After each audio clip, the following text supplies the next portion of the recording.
Abranteɛ wei ɛyɛ so smart na wobɛtumi akɔkye no nso a na wakɔkye no. Yɛfrɛ no Frank Abagnale Jr. na ɔyɛ middle income family a wɔte New Jersey. Ɔpapa din de Frank Abagnale Sr. ɛna ne maame nso yɛ French ni a yɛfrɛ no Paula. Anwummerɛ wei Frank agye award bi na wɔkɔɔ fie no Frank ɛredwendwene mmerɛ a ɔhyia ne maame. Abrɛkɔ a Frank Jr. nso no ne maame ɛresa no. Frank Sr. nso ne yere no ɛbɛsae. Adeɛ kyɛn no Frank Sr. ɛnyane ne ba no sɛ ɛma ɔnkɔ school ɛnɛ na ɔnkɔgya no wɔ meeting bi ase. Ɔmokɔ store bi sɛ ɔmo ɛrekɔ high suit nanso store wura no ka sɛ ɔmo mbie time na ɔmo de aba no na afei nso ɔmo high suit. Frank Sr. ɛyɛ gold necklace ɛfiri ne bottom ɛde bisa maame no sɛ ɛyɛ ne deɛ a. Frank Sr. ɛne ne ba no ɛkɔ bank a na Frank Jr. ɛhyɛ coat na ɔmo pɛ no. Ɔka kyerɛ ne ba no sɛ ɔntwɛn no anim wɔ na owura bank hɔ a na nka ɔkɔpɛ loan nanso yɛmfa mma no ɛfisɛ na policefoɔ ɛyɛ ne mu nhwehwɛmu ɛwɔ tax fraud bi mu. Na deɛ na ɛbɛboa ne sɛ ɔde ne car no ɛbɛsese sika. Adeɛ kyeeɛ no yɛbɛpamo Frank mu firi ɔmo fie hɔ ɛfisɛ na ɔmo sikasɛm ɛrekɔ fam ɛna na tax fraud issues no so nti. Frank Sr. bɔ mmɔden ara sɛ ɔbɛyɛ deɛ ɔbɛtumi biara de aboa ne ba no. Nti ne ba no 16th birthday ɔmaa ne checkbook a na $25 ɛna ɛwɔ mu. Ɛmfa ho sɛ na ɔmo sikasɛm ɛnyɛ nyinaa akyi yɛde Frank ɛkɔ public school. Owura school mu ɔno aberanteɛ bi ɛhyɛ aseɛ sɛ ɔbɛtena ne gyeɛ so anaasɛ ɔbɛsisi no. Na ɔnam kwan so ɛrekɔ ne class no obi srɛ ne sɛ ɔsɛ substitute teacher nti ɛma idea bi ɛbaa ne tirim sɛ ɛneɛ ɔbɛyɛ ne ho substitute teacher. Ɔhyɛ aseɛ tea nkora ne sɛ ɔmo ntena ase na afei ɛma ɔmo ɛbu no. Ɔhyɛ aseɛ kyerɛ nkora no adeɛ no ho sɛ wei yɛ opportunity a ɔde bɛgu akora no a na ɔretena ne gyeɛ no so no anim ase. Ɛma aberanteɛ no suro ɛfisɛ na ɔdwene sɛ ɔde n'asɛm ɛkɔ teacher panyin bi ɛso. Nanso few weeks later yɛfrɛ ne parents ɛbaa principal no office. Na principal no ka kyerɛ ɔmo sɛ Frank ayɛ ne ho substitute teacher for some weeks na afei nso wasan afrɛ PTA meeting mpo ɛwɔ school mu hɔ. Ɛyɛ ne maame ɔwa paa nanso Frank Sr. deɛ na n'ani agye ɛwɔ n'akoma mu. Ada bi a Frank ɛpɔn school kɔɔ fie ɛyɛ ne ɔwa paa sɛ ohuu ne papa adamfo ɛfrɛ ne Jack ɛpie firi ne maame ne ne papa bedroom. Frank paa ma ne maame no ankasa ɛkyekyere ne werɛ na ɔmaa ne sika kakra sɛ ɔmfa na ɔnka na no ntu. Kyerɛ sɛ ma ne nka nkyerɛ obiara sɛ na ɔne bɛrima foforɔ ɛfiri ɔmo bedroom ɛpie. One day bi Junior saa bɛhu sɛ bɛrima bi ɛwɔ ɔmo fie hɔ na ɛmaa ne bo fui paa ma man no ɛtry so bɛcalm ne down. This time deɛ na man no ɛyɛ lawyer na ɔde Junior kɔɔ dan bi a na n'awofoɔ ɛretwɛn no wɔ mu. Na ɔkyerɛkyerɛ mu hyɛ ne sɛ n'awofoɔ ɛrebɛget divorce. Na ɔmo de document bi hyɛ ne nsɛm sɛ ɔntwerɛ ne parent a ɔpɛ sɛ ɔkɔ ne nkyɛn sɛ ɔmo get divorce a. Junior ntumi amake decision nti ɔde abufuo ne awerɛhoɔ ɛdwane firi fie ɛkɔɔ train station hɔ. Abosome dodoɔ ɛbɛtwitwam na ɔkɔdeda baabi te sɛ hotels ne ade berɛ a na ɔyi so ne papa checkbook na ɔde maa no. Na ɔde checkbooks no ɛfrɔde ɔmo ɛfisɛ na ɔnni sika biara ɛwɔ ne ho. Ɛda bi Frank a wonya ndii 18 no ɛyɛ ne ho sɛ ɔbɛn ne ho sɛ panyini akɔgye loan bi ɛwɔ bank. Osua sɛnea ɛbɛyɛ ɔbɛsimi awia documents ɛne checkbook mu nanso ne nyinaa anyɛ yie ɛfisɛ afei na ɔresua. Ɔkɔkɔɔ banks bebree nanso ne nyinaa ɛfeeli. Ɔkɔɔ tailor shop bi na ɔhu pilot ataade bi a na ɛyɛ fɛ paa.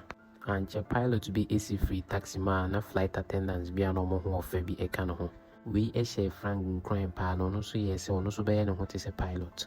Ɔhyɛ da yɛ ne ho sɛ high school ni a ɔtwerɛ articles ama ne school na ɛma ne nyaa akɔnya bebree ɛne pilot akokudamfoɔ ɛdidi nkɔmmɔ. Wei a ɔyɛɛ no boa no ma ne nyaa information a ɔde bɛyɛ ne ho sɛ ɔno nso yɛ pilot a yɛnkyɛ no. Ɔhyɛ da frɛ airline bi a ne yɛfrɛ ɔmo Panam Air. Ɔka kyerɛ ɔmo sɛ ɔyɛ pilot a ne uniform ayera na ɔmo kyerɛ ne baabi ɛma wokɔnya bi. Ɔsan so create fraudulent payroll checks ɛwɔ Panam Air foɔ ne din mu sɛnea ɛbɛyɛ a ɔbɛtumi ayi sika. Ne ntoro yi nyinaa akyi one day nka ne to yɛ dead ɛberɛ a ɔforo plane sɛ ɔno na ɛyɛ dead head a na wonim ade koraa dead head no ɛkyerɛ. Yɛde no kɔɔ baabi a na pilotfoɔ no wɔ na ɔmotwi plane no nanso ne ti yɛyie ɛfisɛ sɛ yɛka sɛ dead head a ɛyɛ pilot bi a ɔbɛtena professional pilot ne nkyɛn a ɔnyɛ hwee ɛfisɛ yɛkɔ reposition no ɛwɔ next airport anaasɛ yɛde ne kɔ airport foforɔ ama ɔno nso akɔ handle airplane baako. Wei ma wonya ne tiri ɛdidim. Mmerɛ kɔ so nyinaa wotumi ɛfrɔde checks no ɛnya millions. Abrɛkɔ a ɔyi so na ho ɔfɛ ɛne ne kasadɛ ɛne ne smartness ɛno. Da koro awia bi ɔhyia ne papa sɛ ɔbɛ surprise no with a Cadillac. Na ɛyɛ ne papa dɛdeɛ nanso na wontumi ɛngye ntom ɛfisɛ ɔgye tom a na IRS foɔ no ɛbɛhu akyiri. Junior na ne werɛ aho no ɛkɔfaa ne maame asɛm ɛbɛm. Nanso Frank Sr. ka kyerɛ ne sɛ ɔbɛtry ne best sɛ ɔbɛwini ne maame back na waka ɔmo abusua no nyinaa abom. Papa wei a yɛfrɛ no Carl FBI ni bi a ɔmpɛ nkɔ asɛm ɛyɛ n'adwene sɛ ɔbɛhyɛ aseɛ adi Frank Jr. akyi ɛsiane ne check frauds ne nti. Na wayɛ n'adwene sɛ ɔpɛ sɛ ɔkyɛ Frank Jr. ɛde gye ne din.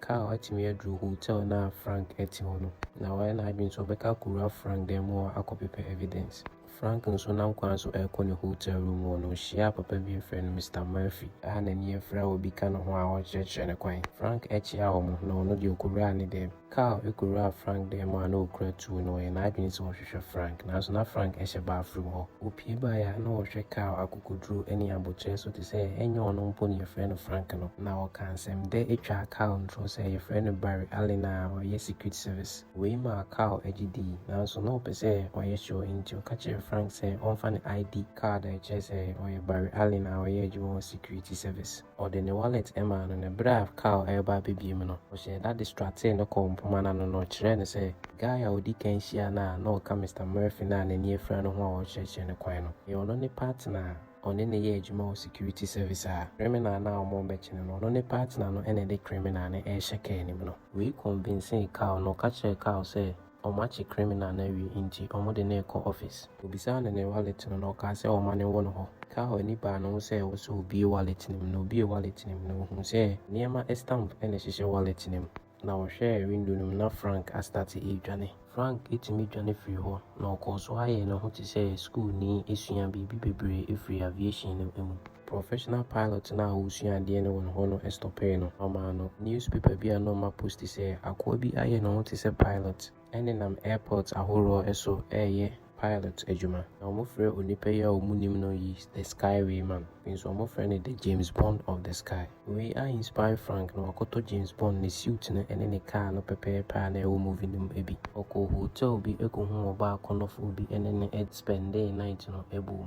Frank ɛfrɛ Carl ɛwɔ phone so na ɔpaa ne kyɛw sɛ ɔmo di kan hyiaeɛ no ɔtwa ne ntoro na ɔde ne di agorɔ. Nanso Carl dii ne ho fɛw sɛ osuro na ɔnya obiara ɛmfrɛ no, ɛno nti na wafrɛ no no. Adeɛ kyee no Carl kɔɔ restaurant bi a na ɔyɛ nhwehwɛmu na ɔhu sɛ edin Barry Allen no ɛwɔ address bebree mu. Waiter no hu din no na obisaa Carl sɛ adɛn ɔyɛ fan of Barry Allen a ɔyɛ movie na yɛfrɛ no The Flash na anaa. Wei maa Carl bɛhu sɛ Frank no koraa ɔyɛ akora ɛna wahyɛ da ayɛ ne ho panyini. Nti ɔka kyerɛ ne partners ne sɛ ɔmohwehwɛ cases a ɛfa missing children ho na ɔmohwɛ sɛ ebia na Frank ɛwɔ mu a. Carl ɛhu Frank maame ɛfrɛ no Paul a waware foforɔ no. Ɔmo kɔɔ ne fie na ɔmo ne ne di nkɔmmɔ na ɔmo yɛ buku bi a na ne ba Frank picture ɛwɔ. Bi bɛmaa Carl ɛhu sɛ boy no yɛfrɛ no Frank. Nso Frank ɛgu so bɔ ne berɛ a ɔde ne sika no aturu parties akɛseɛ. Ɔmo yɛ party no bi no n'adamfo bi ɛnya accident a yɛde ne kɔɔ hospital nti na ɛwɔ sɛ wɔkɔhwɛ no. Ɔhu young nurse bi ɛfrɛ no Brenda na ɔmo build connection bi ma ɛkyerɛ ɔmo ani bɛgye ɔmo ho. Frank twa ntoro kyerɛ Brenda sɛ ɔyɛ doctor na ɔpɛ adwuma. Na emu nhyɛ da na hɔ ne nti a ɔpɛ sɛ ɔyɛ doctor. Nanso ne letter baako a ɔtwerɛ kɔmaa ne papa ɔka wɔm sɛ wabrɛ sɛ wɔredwane a ɔnte faako no nti ɔpɛ ɔbaa bi ɛne no aware asan so abom atena. Frank yɛyɛ bɛyɛ no ho doctor ne yɛfrɛ no Dr. Frank Connors. Yɛmaa ne office for supervisory position. Deɛ ɛwɔ Frank ne Brenda ntam no ɛbɛnyini bɛyɛ ɔdɔ. Na one day Frank ɛkisi Brenda ɛwɔ ne office. Yɛfrɛ Frank by emergency room sɛ boy bi a ɔnya bike accident ɛpra dedenden. Frank a ɔnyɛ doctor na ɔnim hwee ɛwɔ doctor ho ɛhyɛ da pɛɛ kwan bi so ɛpie firi emergency room hɔ. Nso Carl akɔhu Frank senior na ɔne no di nkɔmmɔ. Na sɛ na ɔbusa ne ba junior ho asɛm a na ɔmpɛ sɛ ɔbɛyi ano. Na ɔka kyerɛ no sɛ sɛneɛ ɛbɛyɛ bi a ɔngyaa ne ba junior no mu da. Carl ɛreba abɛfiri hɔ no ɔhu letters bi a na junior asɛn ne ama ne papa. Na ɛhɔ na Carl ɛhu address a na ɛkyerɛ baabi a junior ɛwɔ sisi a. So after some time Frank daa ne dɔ de ɛkyerɛ Brenda na ɔka kyerɛ no sɛ ɔnware no. Ɔmo mmienu nyinaa gye tom sɛ ɔmbɛka akɔhu Brenda awofoɔ. Ɔmo wɔ no Frank san kɔbɔɔ so biom sɛ ɔyɛ lawyer na ɛyɛ asɛm foforɔ ɛma Brenda nti ɔka kyerɛ ne papa na ɔno nso yɛ lawyer ne sɛ ɔma Frank ne na ɛnyɛ adwuma.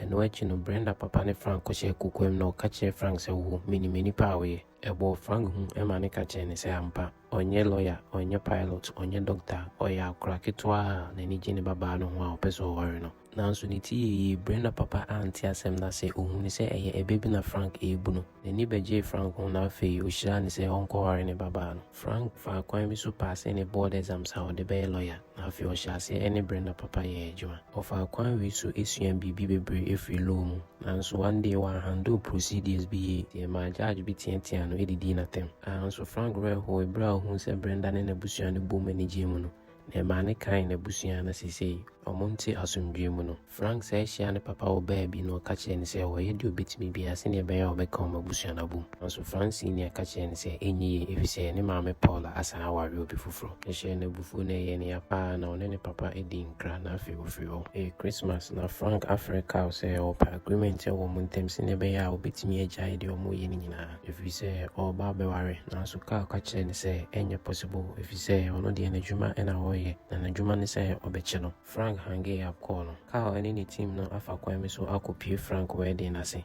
Frank hu se Carl eba no dwane ko hye ne dem mo na ne yere Brenda no so ode ni di n'echi o ka no kre bia e fa no ho e kire no ka kire ne se we share no airport after 2 days no the instructions are obeying so ka ho mo ka goodbye e kire mo ho na Carl be ra dem ho no na Frank e dwane ko dada 2 days na ba na Frank e train Brenda e wo airport na ni age se wo hu na o shata de pinka o san so kra ne niema na so ase wo say earpiece bi she Brenda asuma with the aging instructions ohwehwe around no say FBI for no ayen hihye a omo de bechi no nti o call back no kohihye plans how de be free airport wo ohwehwe no say pilot call school bia wa around ekoyi ma omo ho fe 8 kacho omo say wanije flight attendants ho ene omo be intention program bi omo hihye omo say flight attendants pepepe na omo pay free taxi mu Carl and security personnel be 100 no enhu nipa banya na Frank ne efise na mma na twa ne ho hia muti omani na Frank etiplane man ne plane to kodada 7 months later Carl ehun say checks na Frank e fraud no real checks na okohu anim defo bi ema obisa omo machines be no mo de print checks bi ti say mo ka che ne say machines ne bo countries foforo bi muti say France we ma Carl e kai nkoma on Frank ma me di say o free France ekura bi ase na oji di say e bia eho na Frank HCCA Carl etimi track down alcohol Frank ewe krana se no kura factory now produce checks ewu no Carl kache Frank say on give you up if he say French police for no ebuofu if he say ogu many more ase no ma plan say omobeku Frank te ase no ma Carl ne koy no mu pie free dem hono na French police for bebre ewo ho na fi omo de Frank echo local police station nka oye wo ho if you say na conditions na e wo ho no are very poor and so Carl fa kwan bi so e de ne ba fi e wo United States omo tiple mu e ba no Carl e ka che Frank say ne papa Frank senior ewu areho e she Frank akomempa ma okọ ba from ho na wafa bathroom ho edwane free plane nim edwane ko efie na ne maame kunu no etim no na wo say ne maame moving on na afi wawo e baba keto akra baako we share Frank so na afi wo say o mabusua no abawie we ma wo say ensese oto abraba a ne say obeka mabusua bom ne biem nti ma oji nkugu etum na afi Carl ne FBI for no ebefa no ye sentencing ne 12 years in prison na Carl enya kwan bia no okohwe no one day a okosra Frank no or the fraudulent check bia na oye ho adwuma e kire no utimi hu say e fraudulent check na bank teller na oye ho adwuma no so enim ho bi we ma Carl energy pa na o convince FBI ni say omoma Frank sentence na aka no on fa me adwuma e wo FBI fraud unit Frank ejitum no sha say one Carl e be adwuma one day na Frank enam straight ni so na ohun pilot atade no bi na ode ye ne niema back in the days no na e ma ne ka kai niema na ode atade ne weekend e bebe one day are ho san be Frank so if you say no ni abusia for any friends bi o be support no we sama ne call ni suban dada na wo na ansa na ye chi no san ko fa pilot atade say o de ko through plane Carl ehunu no na ka che ne say this time there on stopping no person o kwa obetimi akọ but when him say o san e be back Monday aba Carl e de ahometie e train Frank if you say o pesu hu say o san be back ana say o be san akọ ni suban dada na wo no na so ne koma etoni mbra o say Frank asan ababak no na Frank eboa no case bia na wo yan hojuma we a true story efa papa be a friend Frank Abagnale Jr. say wawari a one ne mami ensa no etim Midwest ye be say mo be subscribe na like na amamanya twi recap videos bi etisisi